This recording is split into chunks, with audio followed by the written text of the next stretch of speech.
$52.6 billion. That's how much the Army Corps of Engineers thinks it will take to protect the New York City area from coastal storms. The monster storm has created a mess in New York City. Things are definitely getting worse. The water is now up to my ankles. The world's financial capital paralyzed by Mother Nature. This region that never sleeps was in a coma. We don't want the images that we saw of lower Manhattan in complete darkness, taxi cabs sitting in flooded waters, subway systems turning into waterfalls. We can't operate like that. If we get another event like a Hurricane Sandy, more people will die, more property will get damaged. Doing nothing will leave this area exposed to severe coastal storm risk. As we know from Hurricane Sandy, at some point will cost tens of billions of dollars of future damages and is a severe threat to life safety for some of these low-lying areas. This region is, in a lot of ways, part of the lifeblood of our country.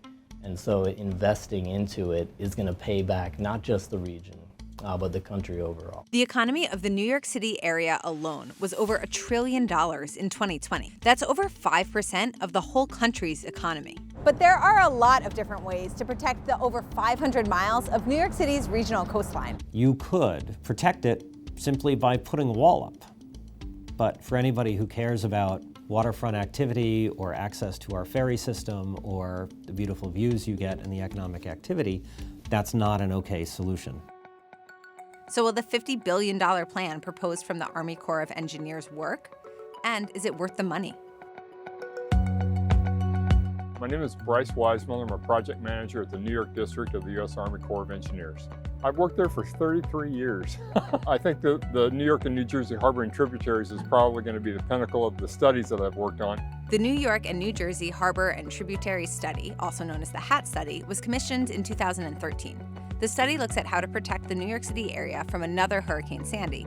And this whole project came about because of Sandy. A lot of people suffered, people died, and that's why this plan is before us today, because we don't want that to happen again. The tentatively selected Plan 3B is what Weissmiller and his colleagues think is the most efficient way to manage coastal storm risk in the region. Since the study began, we had 5 alternatives that we've been evaluated, and we honed in on this one, which we refer to as Alternative 3B, as our tentatively selected plan. And Alternative 3B basically has 8 primary features throughout the study area. There's a large surge gate structure on the Arthur Kill, the Kill Vent Col that protects the inland area of New Jersey and the backside of Staten Island. There's also a shoreline-based measure, a very long one with the surge gates in South Brooklyn and Queens that encompasses Jamaica Bay. And then there's 3 smaller surge gate structures on some of the creeks in Brooklyn and Queens, Gowanus, Newtown, and Flushing Creek. And then there's 3 shoreline-based measures in Jersey City, across the river from where we are now, Lower Manhattan, and East Harlem area. The plan also includes features that mitigate induced flooding and special provisions for low-lying areas. This project will put in completely different structures and completely change the way we relate to the water. You want to be protected and not flood during a storm, but still want to live along the coast. This plan says, well, the only way to do that in certain areas is to be behind a very tall wall. Some of the other plans proposed in the study take different approaches. For example, Plan 2, as shown in yellow, would build a huge storm surge gate from New Jersey to Rockaway Point.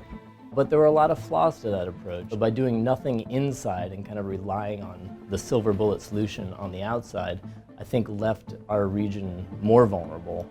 But most experts aren't being too particular about the details of the plan. Our biggest concern is going to be that the project moves forward and that the project take place in a way that is consistent with everything New Yorkers expect from New York City, not shutting us off from our waterfront, not leaving certain parts of the city vulnerable, not causing other problems as it protects us from coastal inundation. The Army Corps of Engineers says the designs proposed maintain the current views of the New York City area while prioritizing safety. We are looking forward to trying to figure out how better to do these features. These are initial concepts, and hopefully in time we'll be able to develop them better. We don't like change as humans, but I think the choice is, do you want to live at constant risk of flooding, or do you want protection?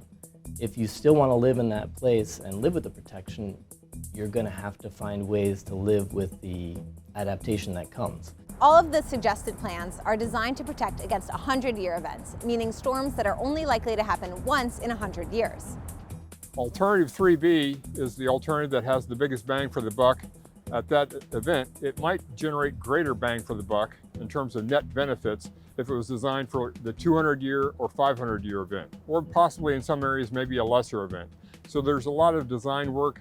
So for that reason, we can't really say exactly how tall these structures ultimately might be.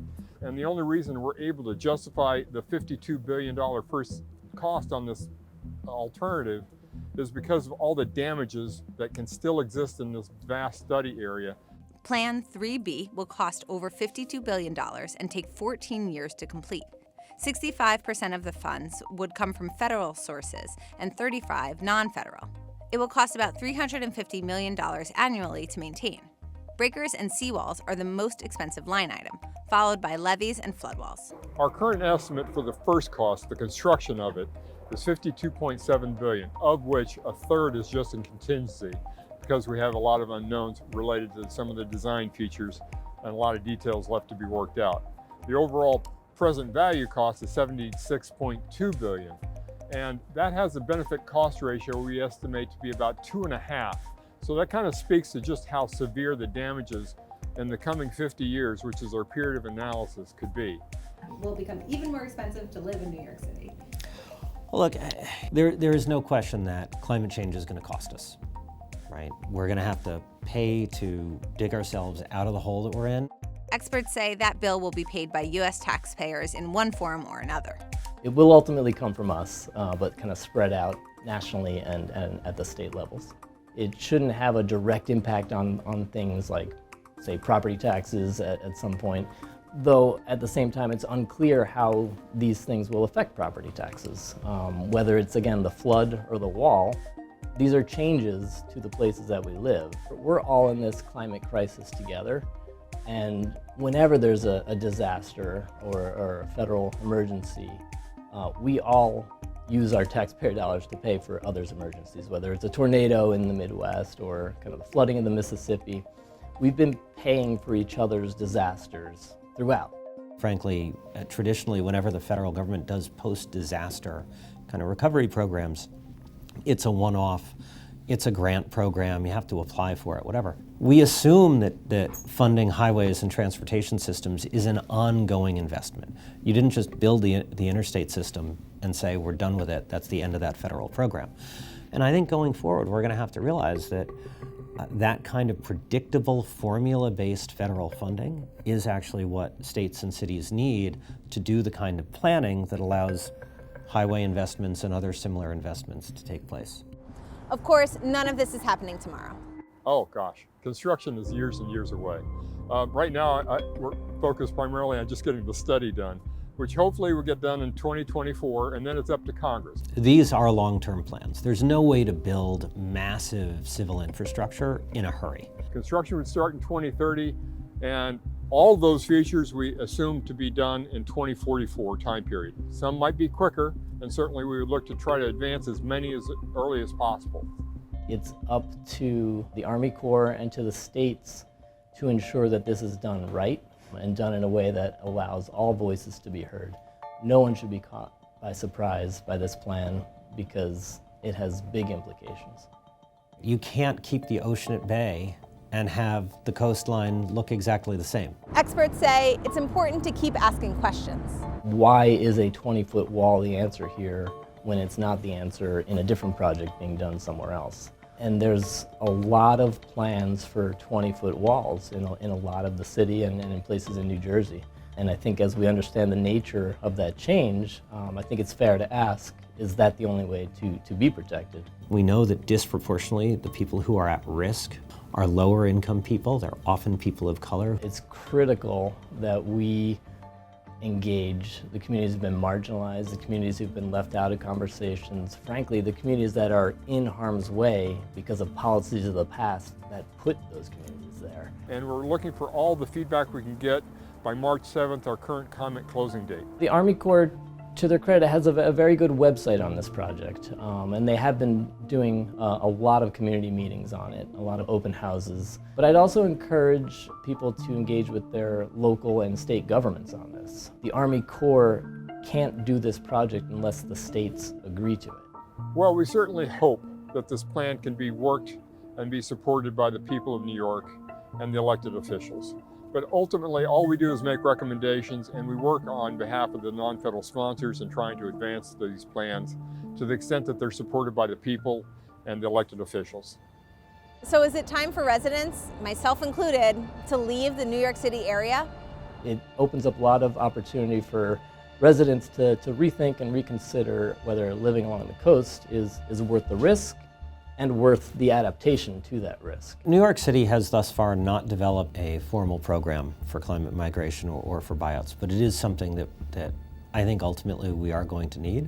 The challenge is that we have a lot of people who live in danger's way in a city where we also have a housing crisis. But we don't know how to do buyouts in dense urban areas, and that's something that this gives us the opportunity to contemplate. And that also includes, where will people go if we want to retain them?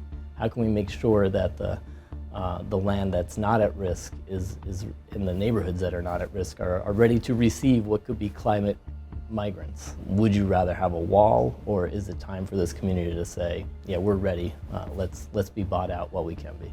So really the way you have to think about it is, well, what would it cost to protect this given area versus what would it cost to relocate those people somewhere else?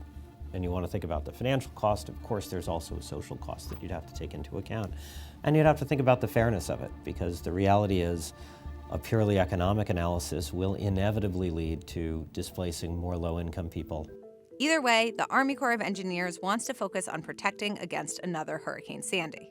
I'm just hopeful that we're able to get something recommended to Congress coming out of this study that's supported by hopefully the two sponsors as well as many of the communities, so that we can try to not have a repeat of Hurricane Sandy again. We have baked into the environmental review process the assumption that doing nothing means things remain the same.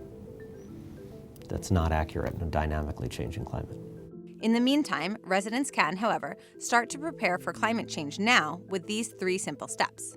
Well, first of all, I would say it comes from paying attention to the weather. Too many people think that no matter how bad the weather is, it's still okay to go out. It's still okay to drive down the street. It's still okay to order a burrito so that somebody else has to get in their car or on their bike and bring it to you, right? We need to take weather seriously. The second thing is people do need to think about how you weatherproof your home. How do you manage water when it comes in? How do you prevent that flooding from being catastrophic?